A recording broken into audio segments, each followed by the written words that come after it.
What's up, Juventini? Welcome back to the AJC, your channel dedicated to Juventus. We got ourselves a Champions League match day, the first leg of the playoffs to get into the round of 16 between Juventus and PSV, and I'm pumped up, and I hope all of you are too, all right? And to tackle everything, the news and the build-up into this game, and a hell of a battle at left back that everybody heard about. We're going to have some fun and talk about it all. And I got Frankie and I got Omer. Fellas, how you doing? Frankie, how you doing, man? You guys doing? So I want to win today. I need this win. I want continuity. Good vibes only. We're only going to talk about wins, baby. And Omer, how you doing, brother? I was doing great until you mentioned that Avengers battle between Savona and Kelly, and now I'm having like anxiety attacks. Oh, come on. We're going to be okay. We're going to be okay. We got a lot to discuss. We're going to have fun in this build-up. Speaking of the Avengers, though, a little training photo there where they all posed like Avengers, and I was like, you guys, on the brink of a Champions League match, the way you've been playing, this is opening up to memes all over the place. So please stop. Let's win. Just win, damn it, okay? Just win. But, yeah, we'll get into it all right now. We'll take a second, say what's up, everybody in the chat here, okay? We got some, everyone's already pumped for Kolo Muani in Champions League. Can he deliver? In Kolo we trust, as you see on the thumbnail video there, all right? He's been red hot. Can he carry it on into Champions League? Hey, fingers crossed. Fingers crossed. Sal Agruso, andiamo. Adam Khan in here. Ciao, ciao. Forza Juve from Joseph. Christy Million here. Ciao, ciao. Ready for a draw, LOL. No draws, just wins. Straight up wins. Straight up wins. Huge match today, George says. Hey, we're kicking things off at home. We want to get it rolling. One thing that upsets me is the fact that it's not sold out at home. First leg Champions League playoff game. I would have liked to see packed house. They have a bit to go. I think they're at like 39,000. Come on. Come on. Let's get that place packed. Let's get that place packed. Now, before we really dive into this game, we're going to get into some of the news that's been floating around this week. And typically when you play a team, no matter what the team is, you see the media start to talk about players on opposition and, oh, they're interested, etc. Well, Bakayoko's name came up. And what adds a little more to this, not just your standard Juve's about to play PSV, oh, let's pick a player and say, oh, yeah, they were interested, is that Nico Skier actually said that Juve had serious interest in the player and actually did look at it this past summer, but his price tag was 50 million euros. He's going into his final contract year, so this summer he's going to have some potential new suitors, etc. Bakayoko, there's a lot of mixed reviews on this player and the interest, and I want to get your guys' thoughts on what you think about him, and obviously we're going to see him in action today. And let's start this off with Omer and your thoughts and feelings on Bakayoko. Well, I do remember his name popping up in the summer, but not like a transfer saga, but it was going around for a few days. I don't watch a whole lot of Eredivisie. I've seen clips of him. I've seen him here and there in the Champions League mainly. He looks decent, not like someone you'd pay 50 million for. But he played against us. Do you remember anything like very specific, someone who caught your eye and you said like, yeah, that's a guy we should be looking out for? He wasn't that, but it was very early in the season. Like, I need to watch a bit more of him. I could say right out of the gate, I don't see him worth 50 million flat out. Like, no, it's an absolutely not. I'm significantly less when I look at that player and think about a price tag I would apply to him. So I'm with you. Frankie? No, nobody's paying 50 million for that guy. No, there's no chance. But I'll say this: he is a quick player. He does have that burst of speed, which we lack. We lack less with Kolo Muani. That was the thing that I always enjoyed about his style of game and why I wanted him to play for Juve. Thankfully, he's doing it and he's killing it. But I do think that if the offer is right, I understand why they would go after a player like this because he's another fast player on the wing that can help us. The thing is, we have a lot of wing players at this moment because we do have Gildish, who's playing as a winger. You still have Mbangula, Nico Gonzalez, and still have Consensao. So those are 4 players. So you are adding another player to play on the wing. And especially when you take into consideration, you're going to lose players in some positions. We're probably going to sell Blaovic, so that's going to happen. We're probably going to sell Cambiaso, so we're going to need a left back. I know we have the reincarnation of Maldini and Kelly, but we need a pure left back. I hope so. So it's not a priority. If we get that guy for the right price and we can do it, no problem with that. But it's not a priority at all. Yeah. That's it. You don't shell out 50 million for a position you don't really need. I agree completely, especially depending on other factors. What happens with Kolo Muani, who can also play either left wing or right wing. But for me, a guy like Bakayoko is really redundant if we're, in fact, keeping Chico Conceição, because that guy's quick as heck. And to be honest, I think Chico's got a way higher ceiling if he polishes up those couple things he needs to do and get right. And he's at a right price. If it's all true that the 10 million we've spent on the loan from 7 million and 3 in bonuses goes into his 30 million release clause, that means end of the season we just pay another 20 million. I'm not even looking at Bakayoko. We've got enough. We're fine with wingers, and it's not necessary. Another winger that came up in the news, though, was actually outgoing, and it's Mbangula, who here Alex Juve says is better, and we're hearing he could be used to bring in that profit. And the sale would be rather minimal. My thoughts on this one are really quite simple.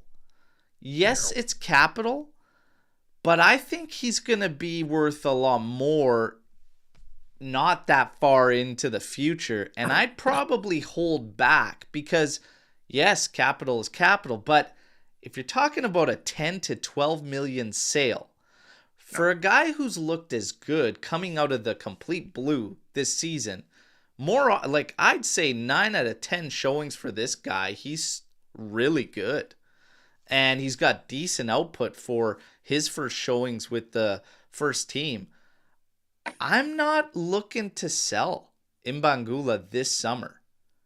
Where are you guys at with the potential sale? And the numbers are talking around 10 to 12 million. Of course, almost all capital, but still. Where are you guys at on this one? We'll start this one with Frankie. Nah, I don't want to sell Mbangula. I think he's a young guy who is getting to play on a high-level team for the first time in his career. When we're talking about the elite of the elite, Juventus is in that position. So it's going to be hard, and he still is giving good performances. Obviously, he's not as consistent as you would love, but it's normal. He's a young player who is trying to get into a team that already have a star in that position. But let's not forget, Yildiz is going to be the main guy of Juventus. So you still have to play or compete against the star or the future star of the team. It's going to be hard, but he's a good player. I don't hear nothing bad from him when we talk about demeanor. His attitude is good. I think defensively he does work a lot, which is not something you get from many wingers, because sometimes wingers get lazy. He does not do that. And as I say, it's not a priority to try to work with the wingers. We are going to have to fill holes. We're going to have to buy players that are on loan, players like Vega, who's playing good. I think he's probably a much important player to sign. Even I know the Hanko situation, but I like Vega. Yeah. You are going to need another striker. I don't. I think that we're gonna be able to sell players. Selling players is not going to be a problem this time, because I think that the players that we're going to sell, those have a market. Vlahovic has a market. Cambiaso has a market. Even Douglas Luiz, I truly believe he's Yeah. going to have a market. So we're not going to have problems selling players. Let's keep the guys that are functioning, that are already good for our project, and let's not try to overstretch, trying to sell guys and then try to buy guys that maybe are not as good or are not acclimated to the project. Yeah.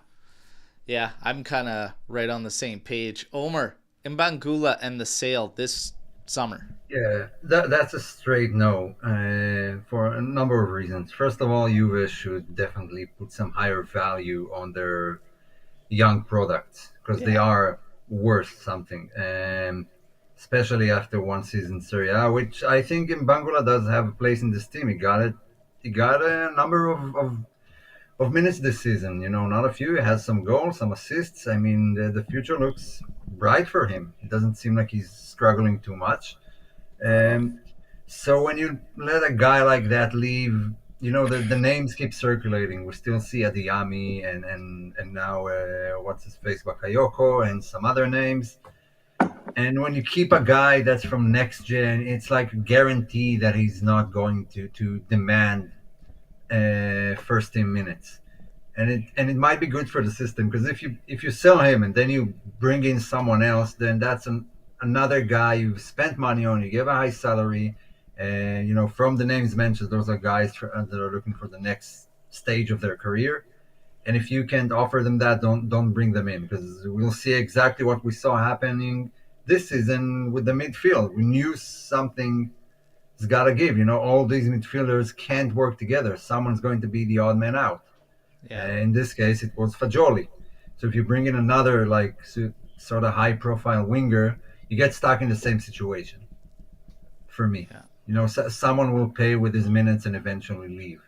Yeah, it's gonna be interesting to see. They're gonna have options. In keeping with the books, I gotta say, I am happy to hear the news yesterday. I told you guys we were getting close, and we're very, very close to home free. Yesterday, we see the reports that for the first time in 5.5 years, at the February mark, we will have a positive in the books and be in the green. Now, the last time we had it, it was around 7.5 million in the green. But by season's end, after the rest of the expenses and taxes, we still end up in the negative.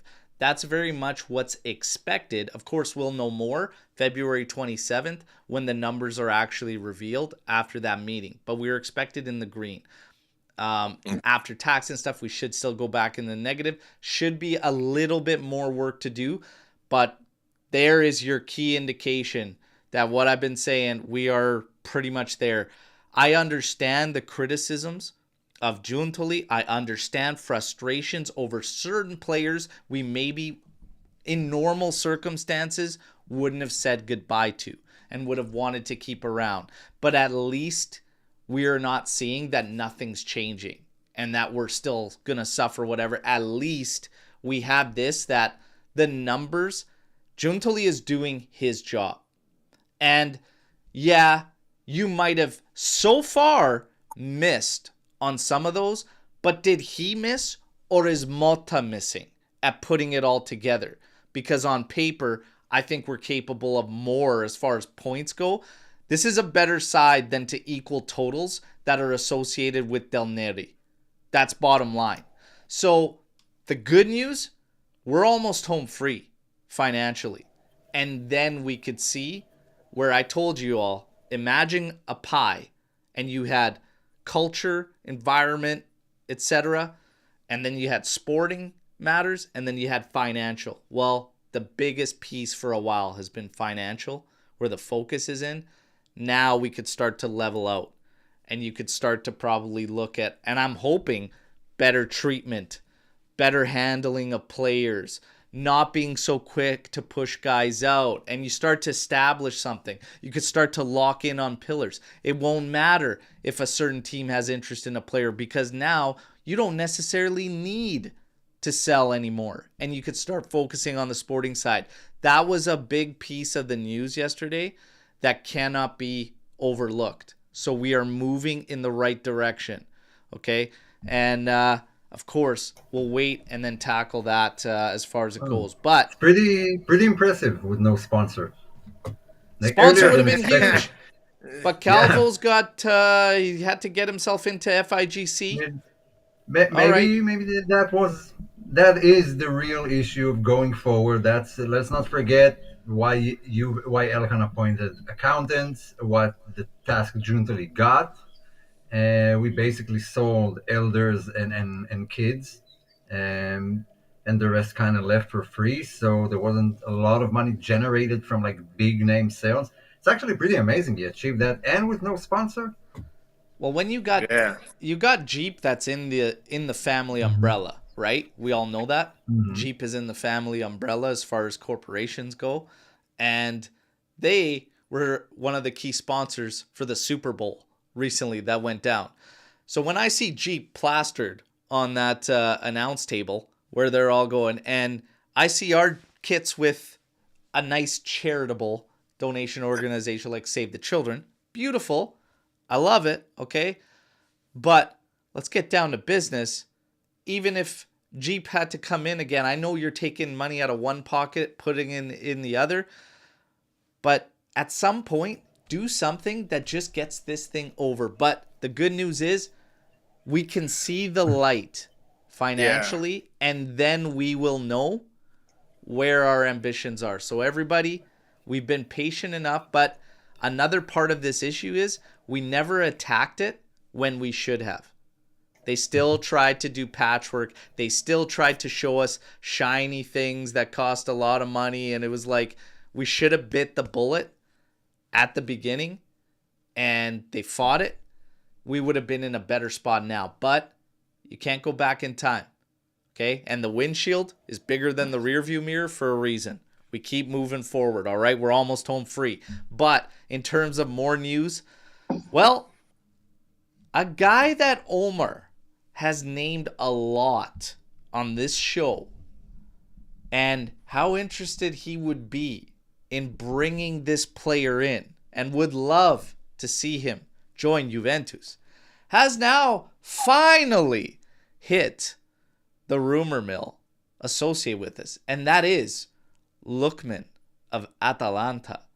And some have gone as far to say that there has been some inquiries made by Juve and some discussions. Obviously nothing crazy or intense, but the price tag's set already at minimum of 60 million euros. You know what I say? I was pretty straightforward in my video. Fiorentina, Atalanta, no more. I'm done. I don't trust you guys unless we bring the juice with Lookman. All right? So Gasperini, the juice, and Lookman, maybe. But otherwise, I think we need to maybe stop with the big splashes and focus on some better deals and bargains a little bit more, and maybe stop dealing with those teams. But Omer, this is a guy you've named a lot. I want to know, do we shop again at Atalanta? Look, to be completely fair, I dropped his name almost 2 years ago when his price wasn't 60, so it's unfair now. I would have spent 20 on him like a year and a half ago. I think that was fine. And look, I do think he's a phenomenal player. I do agree. However, no, we don't need to shell out another 60 million on an attacker. Our main focus should be the defense. So a high-profile signing in attack, whether it's him or it's Vini Jr., is not a priority for me right now. Of course, I would love to have Vini Jr., but you get what I'm saying. I would love to have a lot of players. Really? I don't know about that one. Vini Jr.? Come on. Okay. There are a lot of other players I take. I take Take Kubo from Sociedad. I take Mitoma from Brighton. I mean, there are phenomenal wingers out there for a lot that are a lot cheaper. Yeah. He did have that issue. He almost left Atalanta this summer to Paris Saint-Germain. Then he stayed, but in kind of like, I'm staying this season, but I'm leaving the next, and they kind of shook hands on that. So he's definitely leaving Atalanta this summer. Yeah. Phenomenal player, just not the right time to do it. Frankie, you're up. For the record, I would prefer Barcola from PSG, but just saying. I'm having a bad season with him on FIFA, so no, I don't think he's good because of FIFA. Yeah, it always comes down to FIFA. It always comes down to FIFA.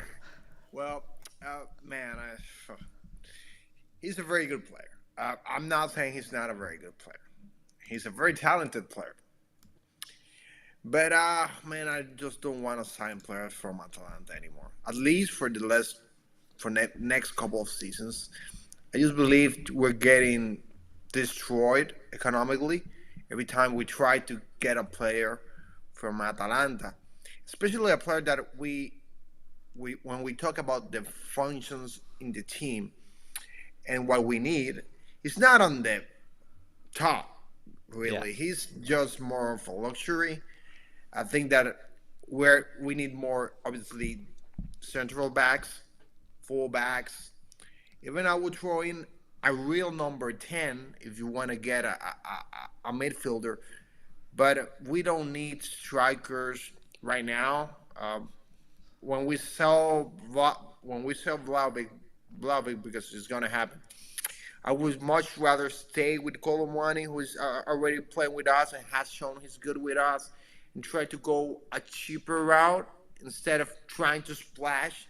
Yeah. So it's not the player. The player is great. He's a fantastic player. But I truly also believe that a lot of times that Atalanta system it improves those players. And those are players that look good with Atalanta, but when they come off that system, they don't look that good.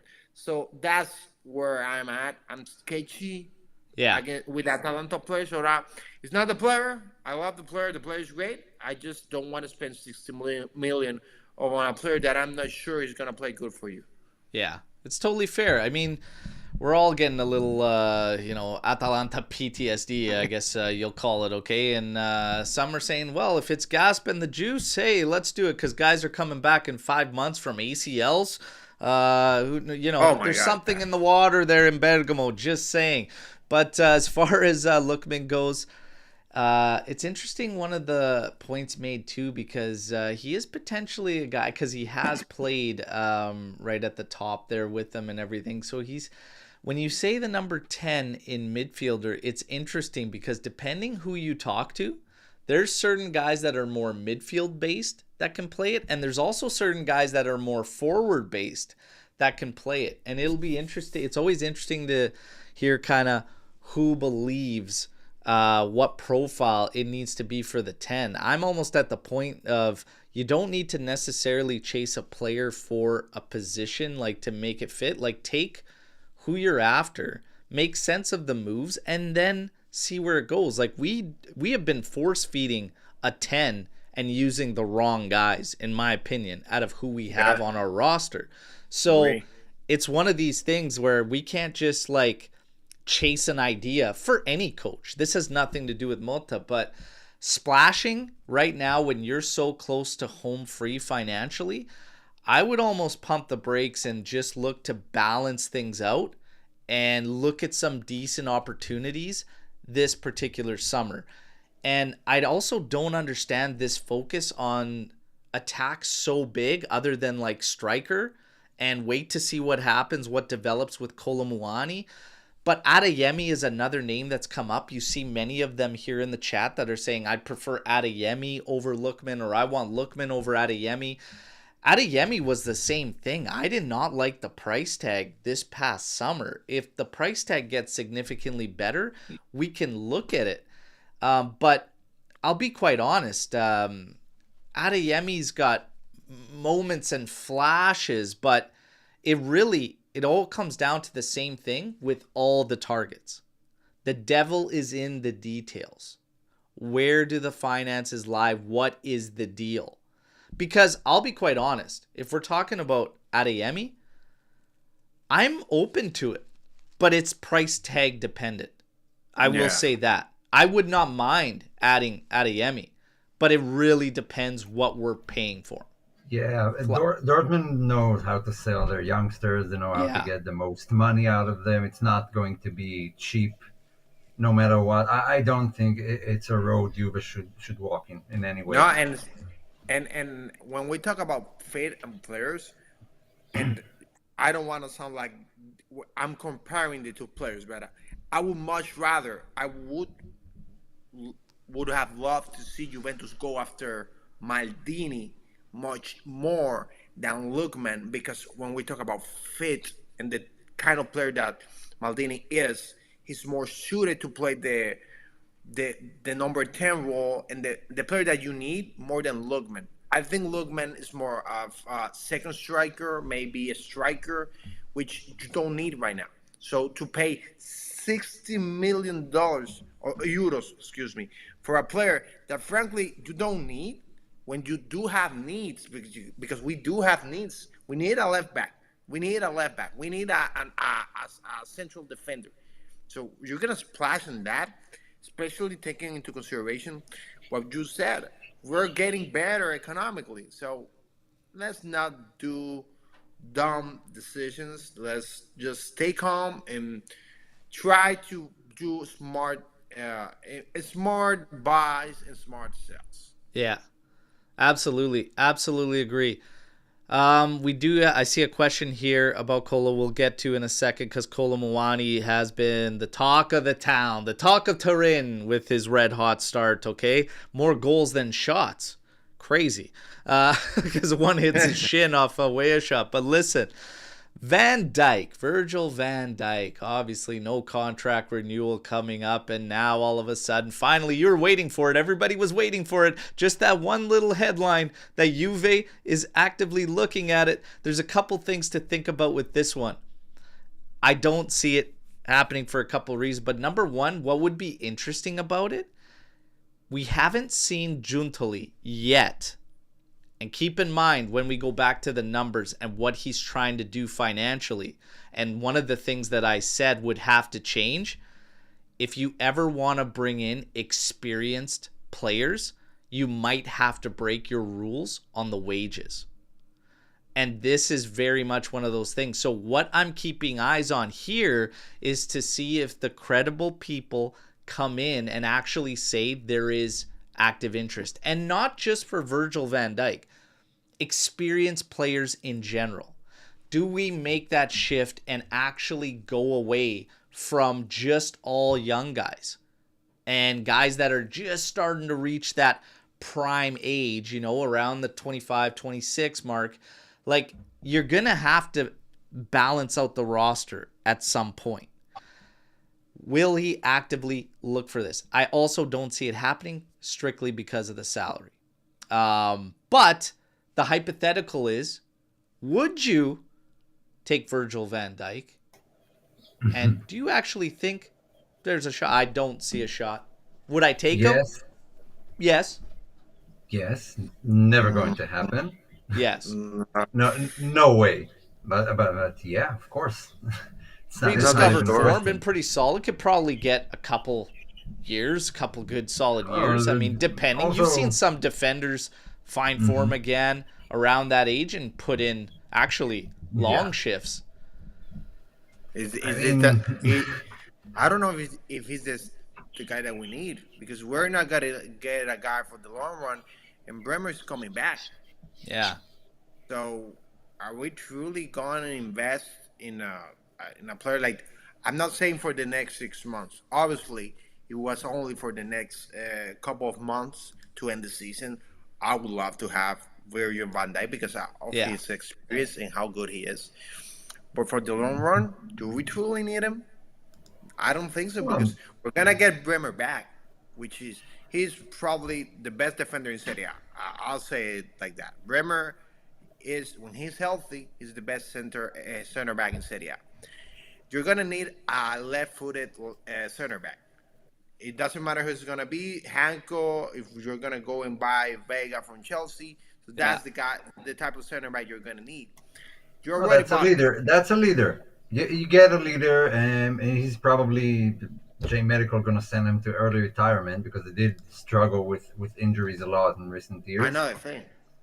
But I would take him in a heartbeat, no questions asked. I would give But my it's little never going to finger for happen. Van Dijk in and Gatti out. Yeah, I'm sorry, man. It's going to cost you at least the index. Okay, at least the index finger for this one. But listen, speaking of, Gatti has come up in rumors of a potential sale in the summer. How do you guys feel about that one? Last season, there was rumors that in the summer, Newcastle came up around 25 to 30 million, and Juve turned it down. I always thought I'm not really buying that. I'm not sure because I feel like that's a strong price on that guy. Maybe they would have jumped depending how things were, because if that came in, you could have kept Huijsen around because you would have seen more capital in the long run on that Gatti move. What do you guys think about Gatti and potentially selling him this summer? We'll start with Frankie and then get to Omer. I have to say, I do have a soft spot for Gatti. I think he gets a bad rap. I think that the whole situation defensively is not all his fault. We have to be clear about that. He's playing with players out of position. When he was with Kalulu, I do think Kalulu's best position is right back. I don't think center back is his best position. When you put him with a good center back, he looks phenomenal. We saw him when he played with Bremer. We were looking good. It was solid. And from all the players I see on the pitch, he's probably one of the best leaders that we have. He does the work. He's humble. I always see him getting on his teammates' face when they don't do things the right way. I've seen that. I've seen him. I know he does some dumb things, like the situation in Cuomo with the hand, and he does have some bad situations. Yeah. But man, if we talk about Fino Alafine, a guy that fights, a guy that when he does something wrong, he tries to do good for the team. That's the guy. If an offer comes, a very good offer, obviously you study the offer, and if it's good enough, you sell the player. I'm not saying I will not sell the player, but I'm not selling the player for the at least 30, and I still would try to get more because I truly believe he's still a young guy. He's not old. You're getting a good guy for the locker room. Even though we always hear he's not Thiago Motta's favorite player, don't see no situation with him and Thiago Motta.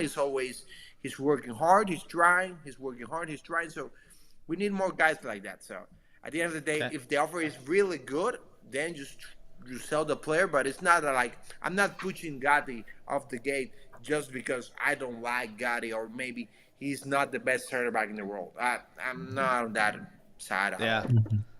And Omer, your thoughts on Gatti?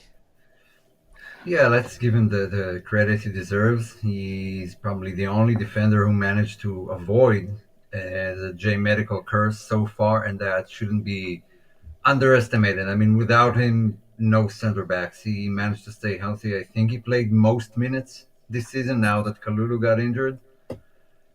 So he does deserve some respect. He's not like the incarnation of Maldini by any means, but he's what we have right now.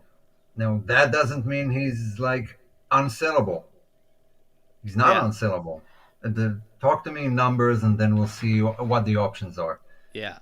I will sell him for the right price. I wouldn't budge. Like I wouldn't take lower than what Juve deserve for him, because he does have a lot of experience, some with Italy, Champions League, and he does give the team a bit of character, which lacks from a lot of players. Big time.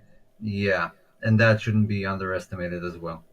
I don't you gotta wait and see what. And again, just like we were talking about the incoming later, the devil's in the details. You have to wait to see what the number is.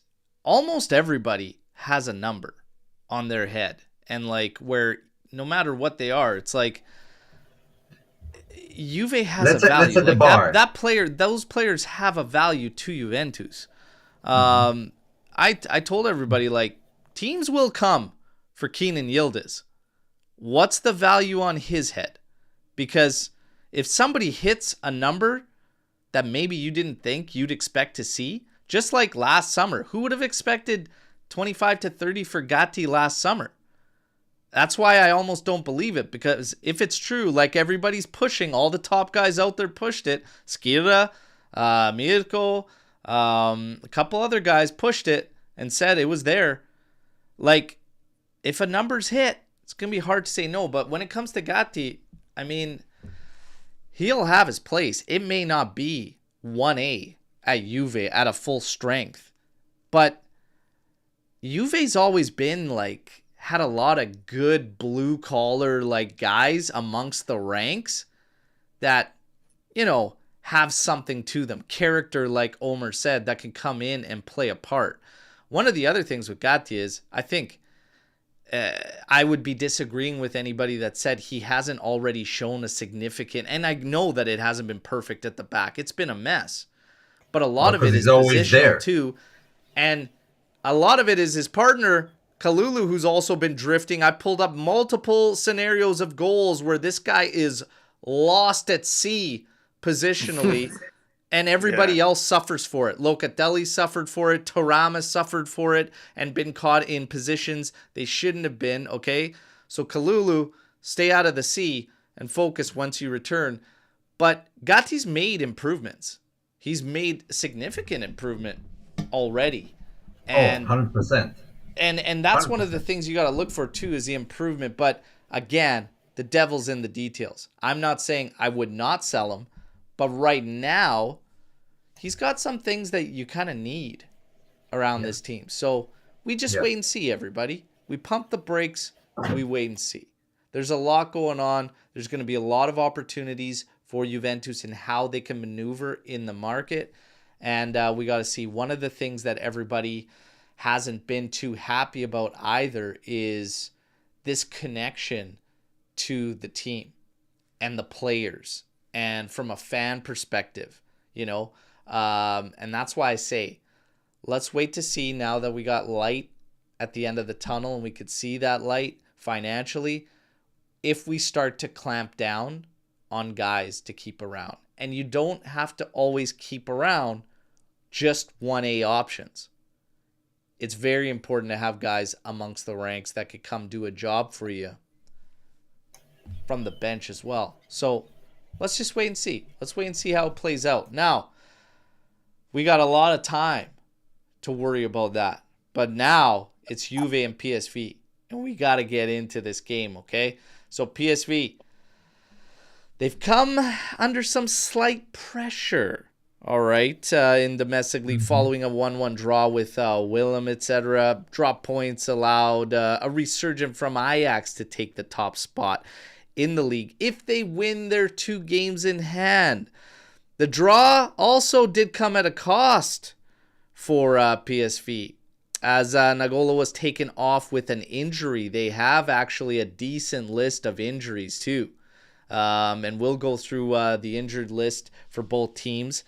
But he's going to be out of Turin, and they're already out with Oliver Boscagli, who's got muscular problems. Look, since the last time we've played them, which was a victory for Juventus, in their 27 matches that they've played since, they've only lost 4 and 18 have been victories. So their form has actually been good. They put in a really good showing against Liverpool that kind of opened some eyes. But since have had a little bit of a fade. So I think you're staring down the barrel of 2 teams that both have the exact same question. Which team's going to show up? Which one that we have seen? Which PSV is going to show up in Turin? And which Juventus is going to show up? To be honest, I think you're going to stare down the barrel of the same thing with both of these teams. I'm going to pull up the graphic here of what we're expected to see with their lineup. And I'm also going to get into the injury list, because I did say they have a lot of guys that are going to be missing. When you look at lineups and we get to PSV, they are without Ledesma, Boscagli, we mentioned. Malik Tillman will be out. Ricardo Pepi is out. Serginho Dest is doubtful. Nagalo is doubtful, but the majority of outlets are saying he is out. And yeah, they've got a long list. For us, Adzic has returned, still showing up on suspensions. He has returned, scored a nice goal, actually, with Next Gen. Free kick, about 25 yards out. Fans are shouting to see him more. We'll get into that. Bremer, we know. Cabal out. Kalulu's out till early March. Milik has left the planet. And then Cambiaso, we're still waiting for him, all right? So there you have it. This is what's expected from PSV. So, guys, we're going to get into our lineup and put it up, and then we'll start to look at matchups. Obviously, No Lang will be one to watch. Bakayoko will be another one to watch on our left side, which had a big question mark going into this game. So we will tackle that. You'll see Schlauden and Veerman there in the middle. Veerman actually did look very good in the first showing between our two clubs. And then you'll have De Jong up top. I actually like us better when we play against big men up top.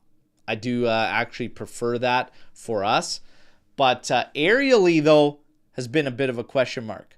But with Vega there now, who has actually been okay, we might be all right. Let's take a look at this. This is what Juve's expected to do. So, by the way, big battle at left back between Lloyd Kelly and Savona. Listen. Clash of the Titans. My God, you have a natural left-footed player that plays left back, and he's battling with a guy who blew up his groin weeks ago that is a right-sided player, and that's the battle we have going on there. You could see in the midfield, Cope Miners benched, which we were expecting. I called for 3 changes, and I stand firm, even looking at the projector with PSV, what I would do. McKennie, get him back into the left back position. I apologize to Douglas Luiz, but I want Kefren Turam to start this game. He must start this game for me. And Yildiz, you will go into the 10 role. Nico Gonzalez shift to the left. Chico Conceição, you could start on the right. And that's what I would do, flat out. You guys, what do you think about this lineup? Are there changes you would make, factoring in what PSV is going to do? Let's start with Omer here.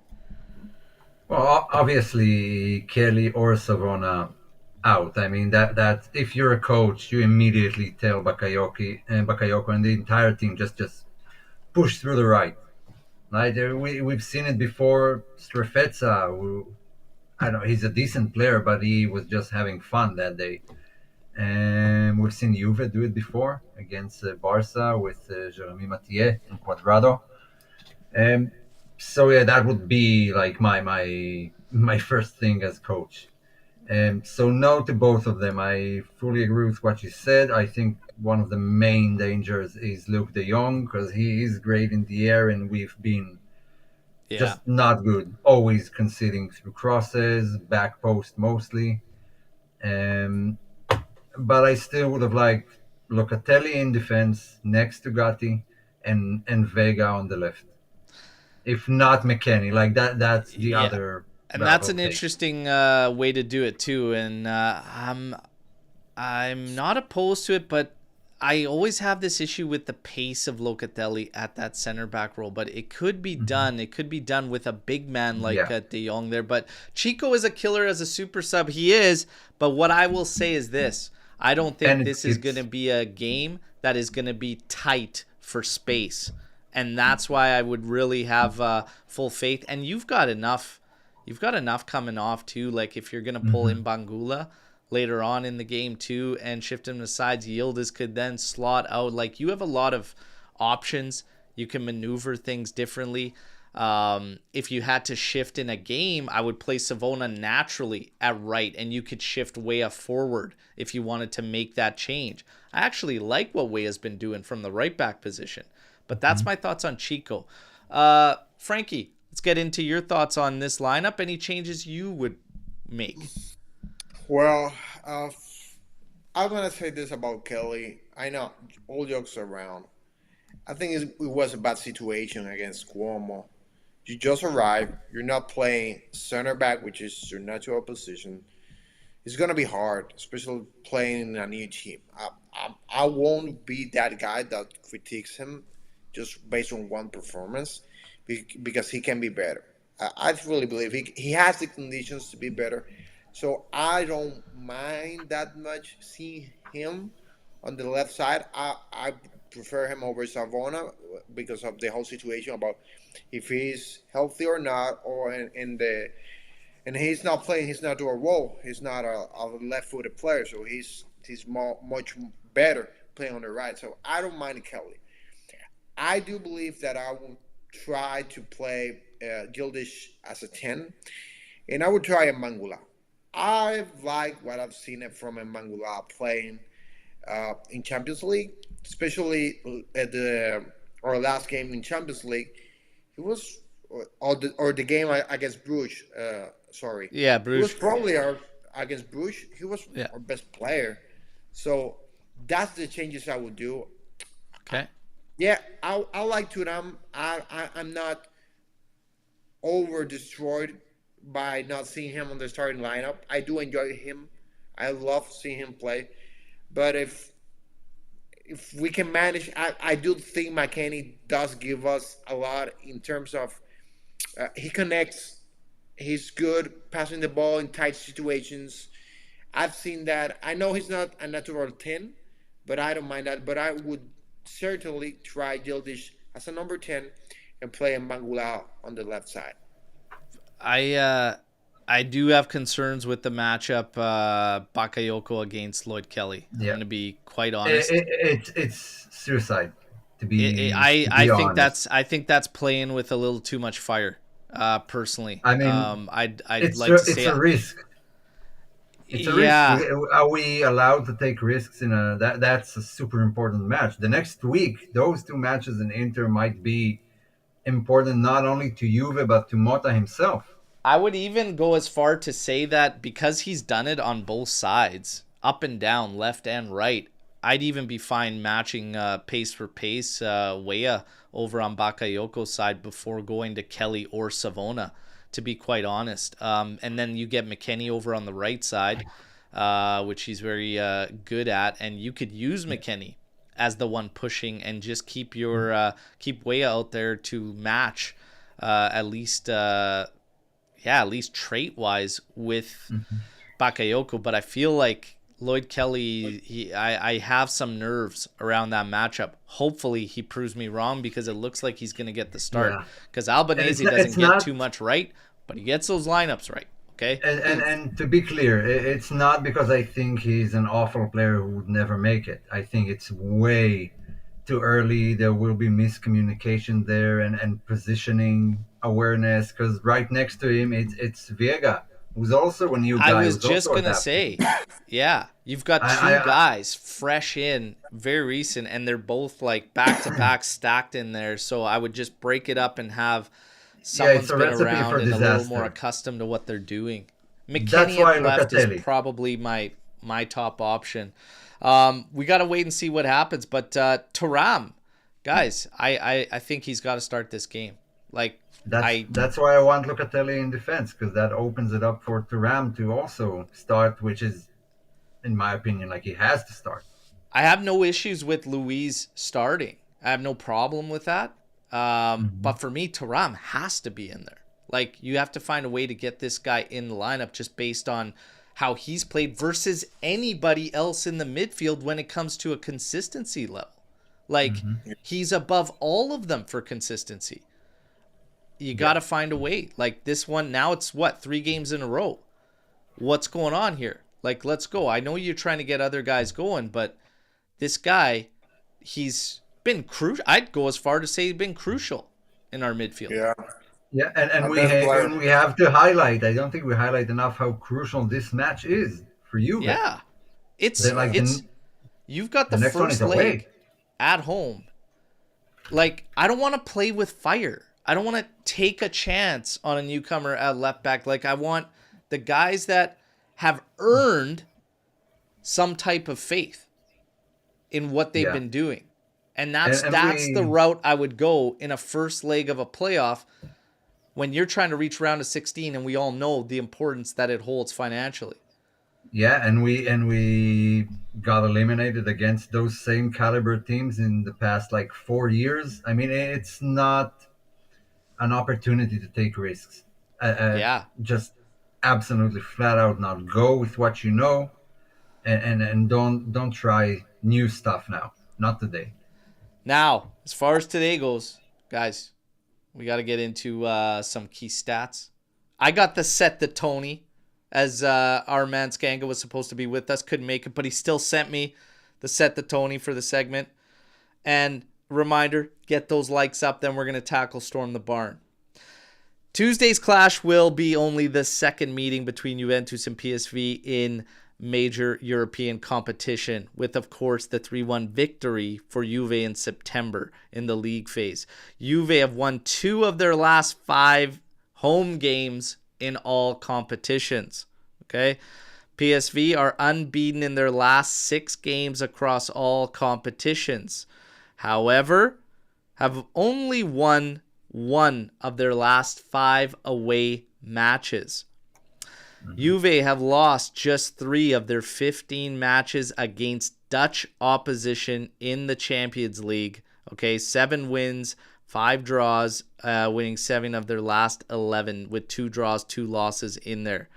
PSV have failed to win any of their last 5 UEFA Champions League matches against Italian opponents, with 1 draw and 4 losses, which is their joint longest current winless run against teams from a single nation. There you have it. For the official, set the Tony, we have a German official today. Daniel Seibert. He does the majority of his work, obviously. Bundesliga, 180 games. He carries a 4.1 yellow per game average. He has dished out 22 red cards, so 12%. 38 PKs, which is 21% in his showings. For Champions League, he has officiated 21 matches, carrying a 5.3 yellow per game average, with 7 reds dished out, taking his tally up to 33% for reds. 7 reds in 21 games, 1 in every 3. All right. 11 PKs, 52% PK average in Champions League officiating. I smell a PK and potentially a red coming today, boys. What do we got for prediction time? We're gonna let who wants to start? Omer. I want Omer to start. Final score, 2 tiebreakers. Okay. I think it's a win. 2-1, my guess would be. We do concede, but we scored 2. Kolo Muani gets his first one in the Champions League, and Douglas Luiz gets one. Why not? Woo! Woo! Why not? All right. And let's go with the stats. 6 yellow cards. All right. Frankie, you want to go? Yeah. I'll go 3-1. We're going to win. We're going to win by 2. We're going to concede because we cannot do a clean sheet to save our lives. we're gonna win. Scores. I'm gonna go Gildish. I'm gonna go Kolo Muani. I do think Kolo Muani gets one. I'm gonna go Nico Gonzalez. I think he's gonna get one too. So those 3 right. Yellow cards. I'll go 6.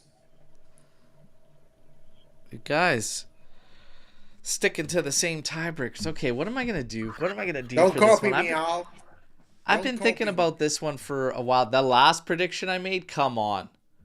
start off the game against Como with a Kolo Muani goal. They would equalize us, and then we would score and win it in the second. But I called a goal from a substitute for the sec. But, man, pretty damn close. What's my story going to be for this one? You guys, clean sheets are out the window, okay? No. Like, we're conceding. That's like got to be a 90% guarantee there. So I'm going to put PSV down for 1 goal. For Juventus, do we get the 1-1 draw? Do we get enough to push for the win and get the victory? I don't think this game is going to be tight for space. I'd see us actually doing well as far as chance creation because of that space. I have question marks on how open it's going to get with Lloyd Kelly and how he's going to do, but I also have faith that we can hurt their backline, who actually gives up a lot. It gives up a lot. I know that they're unbeaten. There's a lot of draws in there and whatnot, but they give up quite a bit. So we'll get the win. I'm going to go 2-1. And I'm going to say that Juve actually gets slapped first and has to wake up. And I'm going to say that we go down and we make the comeback. What gives you that idea? What's that? What gives you that idea? Juve gets slapped because we don't have a sponsor yet. You should pick Rolex to get these guys a watch so they all know what time the game starts. Okay, set the alarm. Okay, get Metallica playing.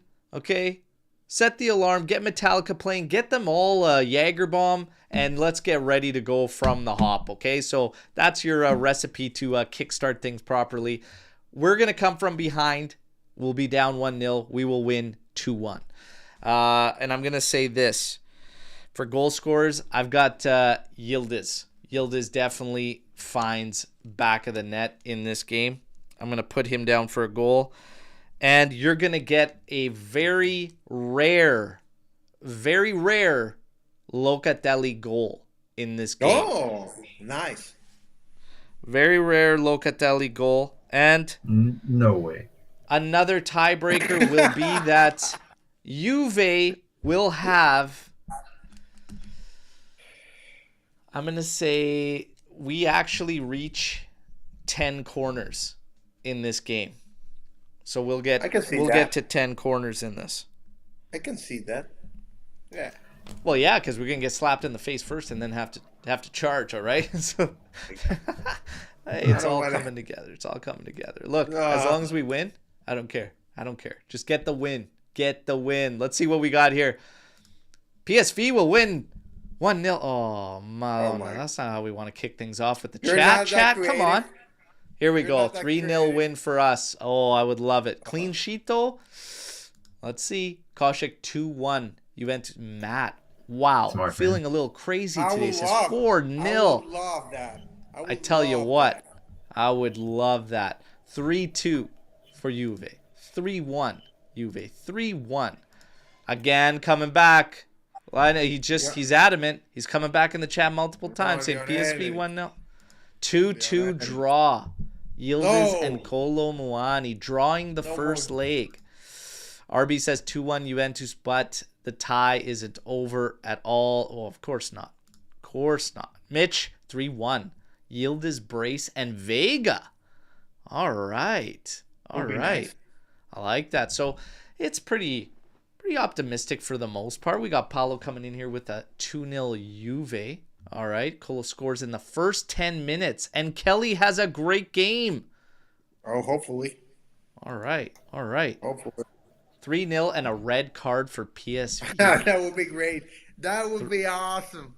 That would be awesome. 3-1 Juve in leg 1, and the leg 2 ends in a 2-2 draw. This guy's going into the future, Trimmy, man.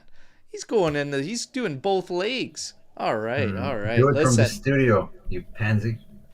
Listen, take care of business. Get the win today. We got to get in to Storm the Barn, everybody. We got a good amount of time for some Storm the Barn. So let's see what's up. George, I have an idea about our midfield. Remember how France played Blaise Matuidi in 2018? I believe Thuram can do it better. And with a pivot of Cope Miners and Luca and Yildiz in the Griezmann role, we will be better. That is a very interesting thought. And pulling it over to the France 2018 side, how do you guys feel about Thuram being utilized the way Blaise Matuidi was? High energy, free roamer. Like, I always thought Blaise Matuidi wouldn't really suit that role because of his technical ability that he dropped off, but I could see George believing that Thuram would do it better because he's better technically than Matuidi was by a mile, right? In theory, it makes sense. But I think that the strength of that midfield was like the combination. In order for that to work, you need Coop to kind of play like Pogba plays and Kante. I mean, Lucatelli is a hard worker, but Kante, man, that was like the formula of that midfield. The chemistry between those three, and then when one of them got out and Rabiot replaced Matuidi, it didn't quite click. Griezmann was super important to that, and I like the idea of Juve sort of trying like a diamond shape with three midfielders and then an attacking midfielder, which could be Yildiz easily. Wouldn't mind it even with Kolo and Vlahovic together as two strikers. How about, I'm going to just twist a question real quick, because going back to our potential lineup and everything, there was a lot of shouts to play Luiz, Locatelli, Thuram, flat three midfield. What do you guys think about that? On paper, it's interesting. On paper, I would give it a try. What I'm seeing about Douglas Luiz is playing more of a deep playmaker. He's not a guy who's gonna get in the zone in the area, so it's gonna be redundant because Locatelli also doesn't get that much in the area. He's more of a deep guy playmaker. If you do that and you give Thuram the freedom to go and break lines and go to the area, then it works, because obviously you still have two defenders who are going to be back and hold up defensively, and you have a player that obviously he always get attached with the defensive player type, but he has been good offensively. He has good technique. He holds up to the ball, and he has scored for us, and he does break lines. And when you see that guy with the ball just going by players and holding up the ball, he does give you something that no other midfielder in Juventus can do.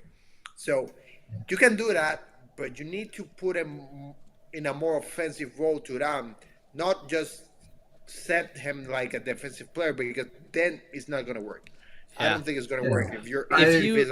If you had these guys flat three, I don't see it working, because you don't have you would only have one box to box. Thuram could be a box to box, and Luiz and Locatelli are both like holding midfielders, so it doesn't really make sense for a flat three. It would always turn into something different or altered. Even moving Luiz to an attacking midfield position, I'm not against that, but he naturally always plays as a holder, and like he just reverts back to what he knows. Like our biggest struggle this year has been trying to force feed that attacking presence out of the midfield and that linking thing. And I think it's time to stop fucking around and just go with the guys that could actually do it, which is either Nico or Yildiz.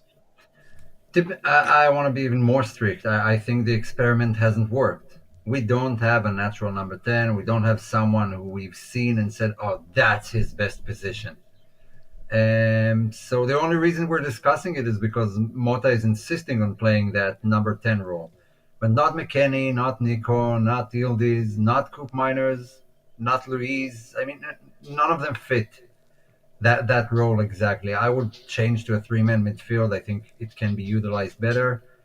And I would give up the number 10 role for now. It doesn't work out. We've seen enough of it. I just don't know who's... Like, these guys are almost a little bit too similar in how they're playing. That's the only thing that even in a flat three, like, it comes down to dictating what you need a certain guy to do and bring. Like, at the end of the day, You're just lining shit up on paper. At the end of the day, what matters is how the guys read the game and what they're actually bringing on the pitch. Nobody's been able to link that game up. Whether you want to list, Cole Miners has played essentially as a flat midfielder. Everybody like this 10 role or whatever, he's nowhere near it positionally. He never has been. He's maybe actually properly done it twice. But what I'm saying is 4-1-4-1, 4-3-3, 4-2-3-1 all have essentially the same characteristics. It's just what you're asking the guys to do in terms of the attack. When we play, more often than not, when we play and we play in games, we are bombing midfielders forward before even building up together. Teams that run us, we get destroyed. Like Como was a mess because our guys were taken off without any buildup. It's like we can't even see you. They're just like, it's just Como players running at our holders, and it's like they can't even see you to link up. Even the goal was just, I don't know, redundant. Everyone rushing forward. We just had a corner. Exactly. We were just defending a corner situation, and everybody's gone. That's irresponsible for everyone to just bomb forward and completely forget about the defense. I've lost count of how many goals I've brought up where we're gone. Like positionally, we're just gone, and I'm like, guys, what are you doing? It's all over the place. But the midfield, I don't know. I think pivot is still the way to go with this team, but I don't know. This push for 3 mids at all times. The only other guy that I see breaking it up as far as your box-to-box guys is Weston McKennie, to be honest. That's an option that I thought about. I mean, I think Luis is a direct sub to Locatelli. I think they occupy the same position. Yeah. I think that's the only way you're gonna mix it up enough with some box-to-box guys. And it doesn't seem ideal, but it makes sense when you think about the characteristics. That's one of the things. I just see like too many the Luis Locatelli Thuram thing. I see too many similarities between Luis and Loca, and that it'll feel almost like Fagioli and Locatelli when we were watching them share a midfield. You know, hey, we'll see what happens. RB Comps. I see reports that the club want to sell Vlahovic for fit. No one wanted him in January. Who is going to pay 60 for Vla? I don't think 60 is going to be the price tag. They won't get it. It's everything I'm seeing is around 40 is where we'll probably end up being, and he'll have people coming in January's not really a great market. I can say 50. You could see 50. Because I'd be stoked with 50 if we can get 50. Yeah, I'd love it. But I don't think it's viable on a final contract year in the summer. Everyone knowing the situation, his salary, thinking 40. Honestly, most chances are he'll run his contract down because no one's gonna pay him that. Mainly his salary. He would prefer to keep his salary and stay at Juve for another season. And that's where the issue's going to lie. Because now all of a sudden in the past couple of years, you started to see this thing about severance, right? All of a sudden severance is coming in, and that's players fighting for what they're entitled to with the remainder of their contracts. So let's see what happens. Another thing that came up was kind of interesting. Nothing like just side note Serie A news, but could affect Juve in the future. I don't know if anybody caught wind of what happened at Napoli with Kvaratskhelia, but Manna insinuating that they were practically blackmailed in the deal. Did anybody catch wind of that? No, I didn't hear about it. So it's very interesting because Manna said that, and this is something for us as Juve fans to like keep in mind with Giuntoli and the young signings and everything like that. But I'm trying to find it here. He was essentially talking about this article that is there in contracts where it's about if you sign a player when they're under 21 years old. You have like that player could break contract after 3 years or something like that. He can completely break contract. There's some weird little intricacy there that Kvaratskhelia was essentially being accused of by Mana, that's what they were in danger of. Losing him completely would have been like a 10 million reimbursement thing. So Mana used the word blackmail in relation to Article 17 of FIFA's transfer regulations, which allows a player to terminate their contract unilaterally after 3 years if signed before turning 28. Crazy. Because that would have meant that Kvara could have freed himself for less than 10 million euros. That's the first time I had ever heard of something like that. And it's wild. Yeah, never heard that. I'm kind of shocked that it has come to this. I mean, that was the dynasty, and like the 3 main players are not there anymore. That's insane.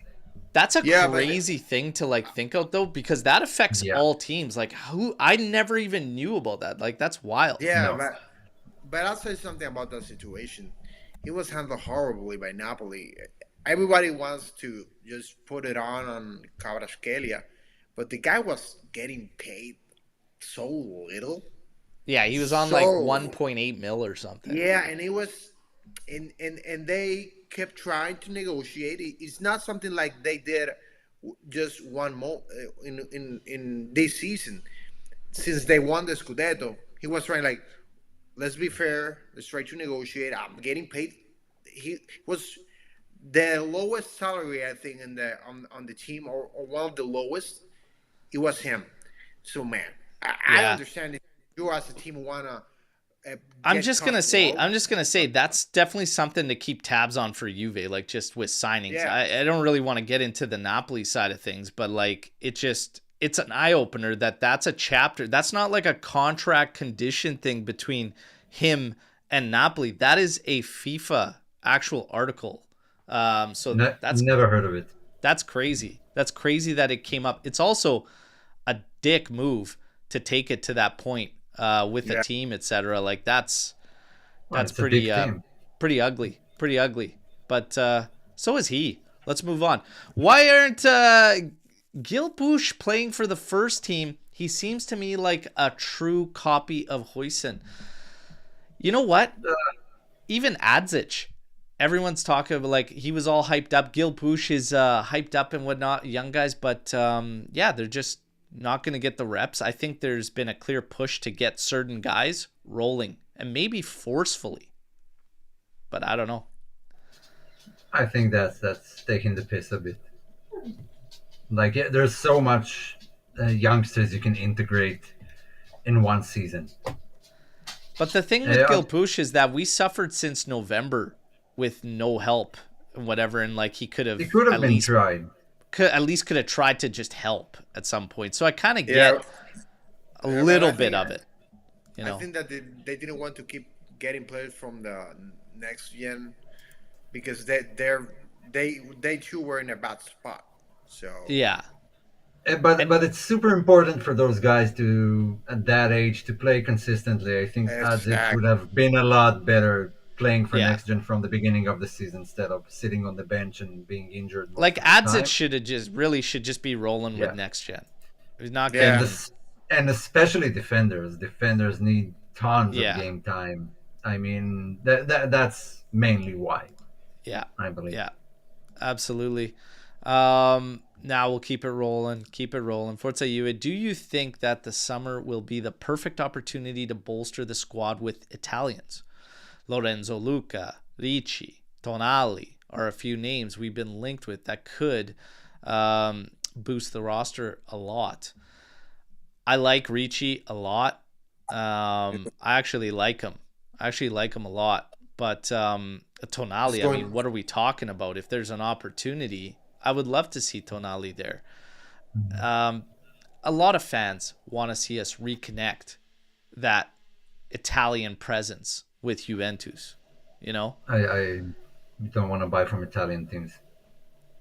There's an issue with trying to do that, right? It's difficult. There are still the few out there that they still know how to deal, and they could still deal, and they put nonsense aside for business. Torino did that with us for Bremer. Would they do that with us for Ricci? Potentially. And they were fair. They were fair. They 40 million was fair, more than fair for Bremer.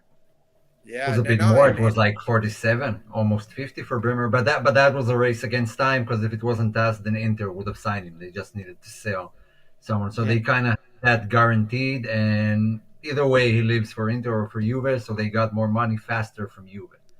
Yeah, but they could have been more.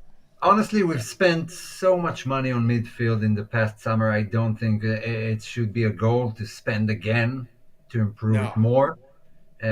So either we get like an opportunity for Tonali, who's way above Luca and Ricci and some of the other guys, then I wouldn't go by that profile. I mean, another 40 million for someone who is expected to be better in 2-3 years' time. No, I agree. I don't know. I wouldn't go for Ricci, even though I like him. I think he's going to Milan. But if we can get Tonali, I think we should. He's awesome. And he's not in an Italian team at this point, so it's a different type of negotiation. And Newcastle does have problems with the FSG. I think it's called they have problems with that situation economically. Not that they don't have the money, but they have to follow the rules. So that's why Tonali's been linked to being out of Newcastle. So let's see. Isaac is also being named as a player that could leave. So if Isaac leaves, then I don't think Tonali would leave. But we never know. I will go again for Tonali. No, for he's at the top of his game. I mean, he wouldn't be cheap no matter what. Tonali would be obviously the top choice. I like Ricci. Lorenzo Luca doesn't do a whole bunch for me, especially in how we want to play. But I don't know. I could be open to it. Devil's always in the details. As a backup piece, I wouldn't.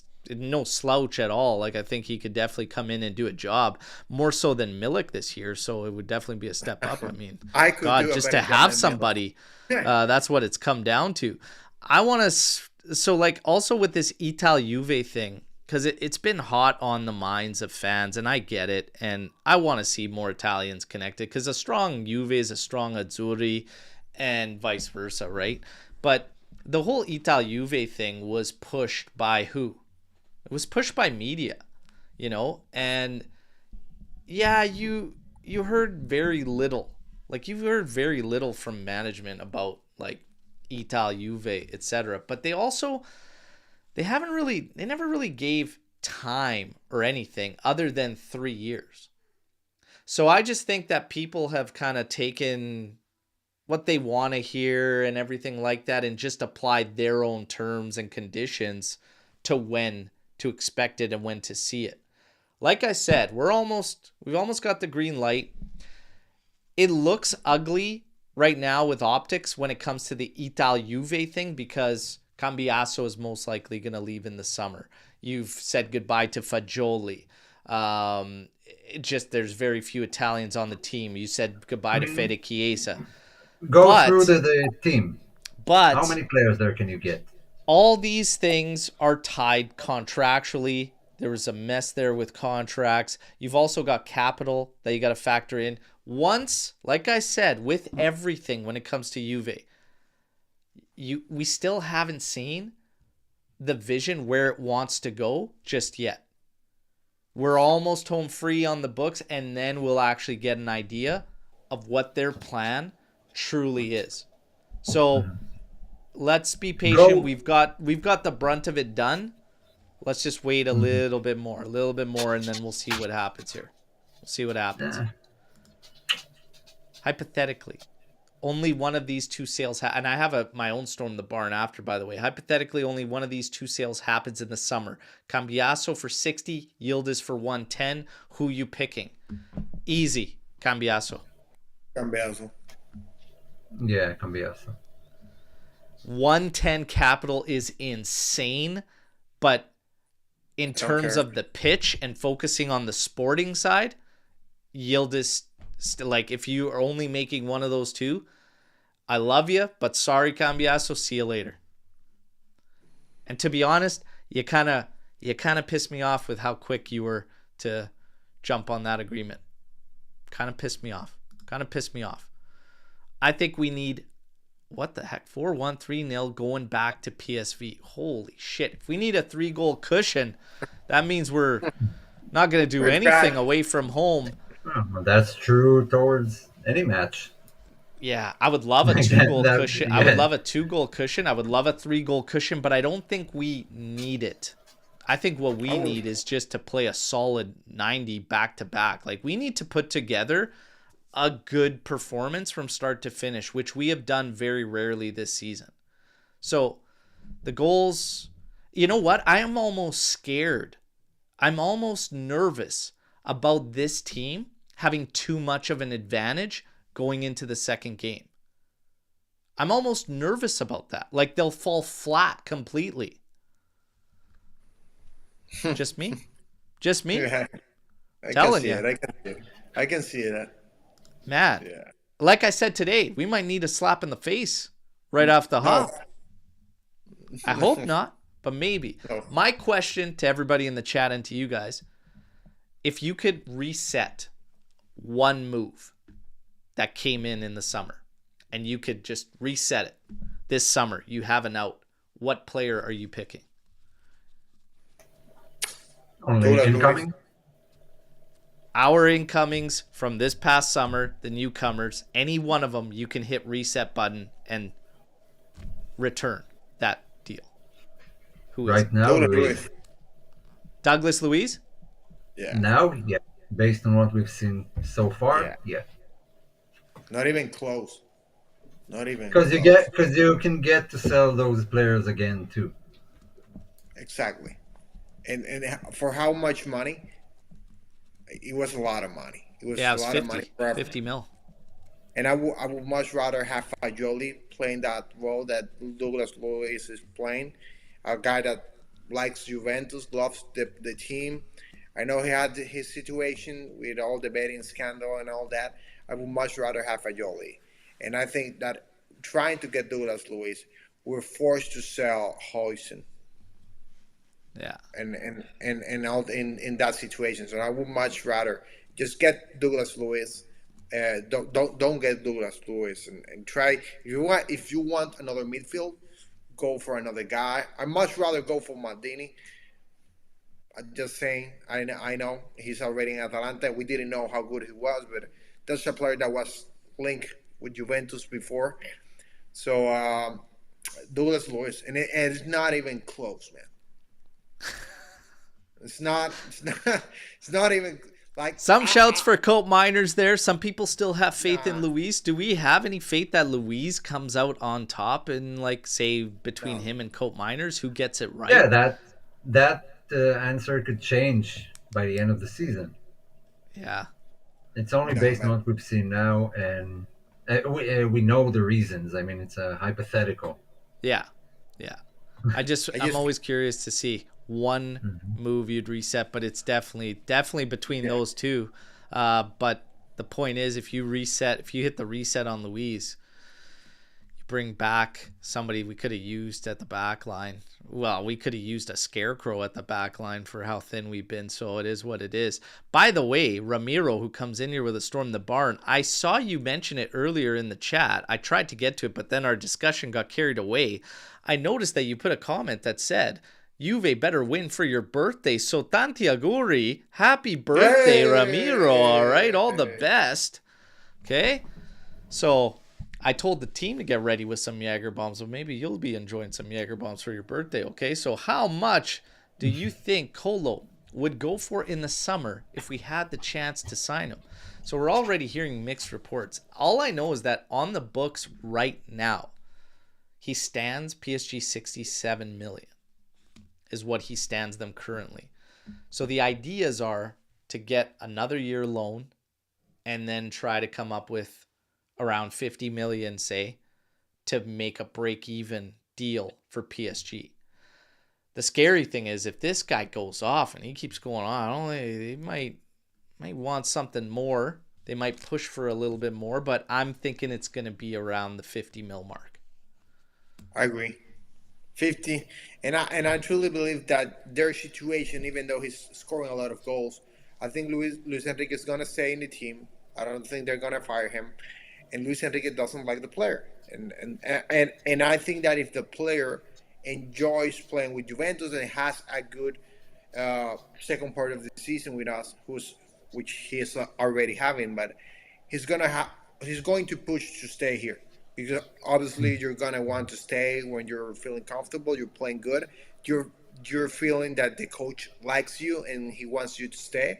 So the player is gonna push to stay at Juventus. I don't think, even though if a premier team comes, I think he's not going to risk moving to a team that he hasn't played to go for Juventus. I think he's gonna stay he's gonna prefer to be with Juventus.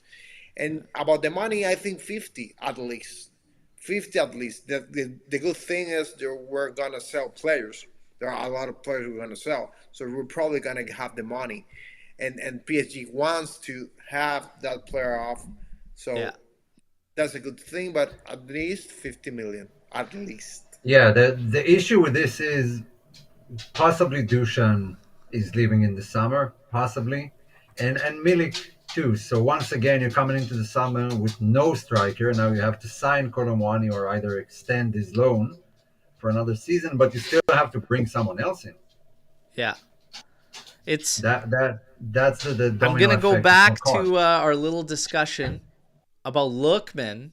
Okay, but first we got another birthday. It's Papa Trim's birthday too. Our own boy Anthony Trim. Oh my God, happy birthday! Let's go. My God. Just celebrations everywhere. Celebrations everywhere. Listen, Lookman, remember we said, should we be splashing?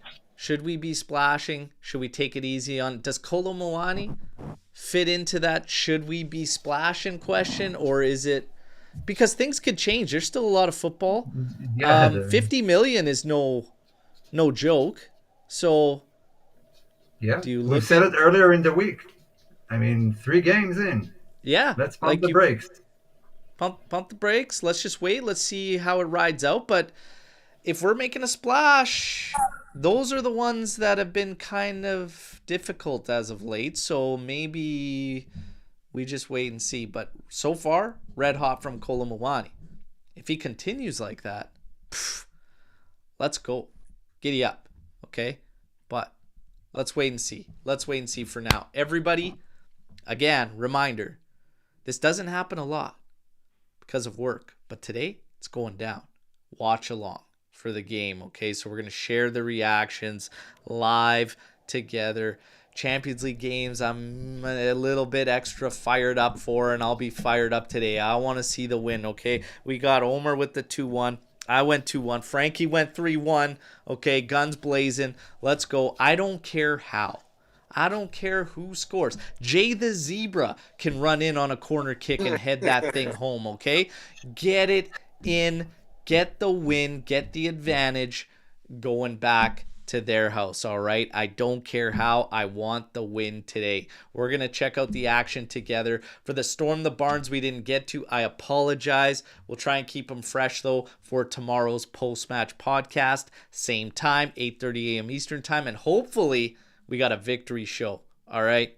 Omer, always a pleasure. Frankie, starting to come around a little more often. We like seeing you, brother. It's nice. It's nice. Let's go. Let's go. Maybe you're the good luck charm now. That's what we need for Juve to turn it around. All year we've been waiting. Where's this turnaround? Where's this turnaround? It might just be Frankie. Let's see. Let's see. But of course, if things go sideways, we're not going to hold you to it. Let's see. But let's get the win. I got a good feeling today. We got the win. Set the tone. Forza Juve. Fino alla fine. Let's beat the piss out of PSV. Let's get a convincing win. Okay? Let's not get one of these wins where it's like, still some bittersweet feel. Like, let's win today. Okay, let's get pumped up from the get-go. Lloyd Kelly, if you're out there, I want to see the best damn Lloyd Kelly you could be. McKenny, if you play the 10, you could play wherever the hell you want to be. You could sell beer at halftime too, because you can do it all. So show me what you got. Keenan Yildiz, you scored a beauty against them last time. Let's try and recreate that. Let's get another Ala Del Piero today. Okay, Nico Gonzalez took a little heat for Como. Let's make it right today and show me what you got. Okay, Vega. Hey, quietly, but fairly okay. Solid, like, just doing his thing. I like that. So far. I like it. And I always liked Vega from Street Fighter. So I got Renato Vega. He's already got points for me because I love Vega from Street Fighter. So let's go. Hopefully he brings a Street Fighter out in him today. Not to a red because this guy dishes him out like crazy. But just take care of business. Today, I want to do this to PSV, okay? I want to give him a big fat day. So let's go, Juve, okay? Take care, everybody. 20 minutes before kickoff, I'm back. We'll see you then. Ciao, ciao.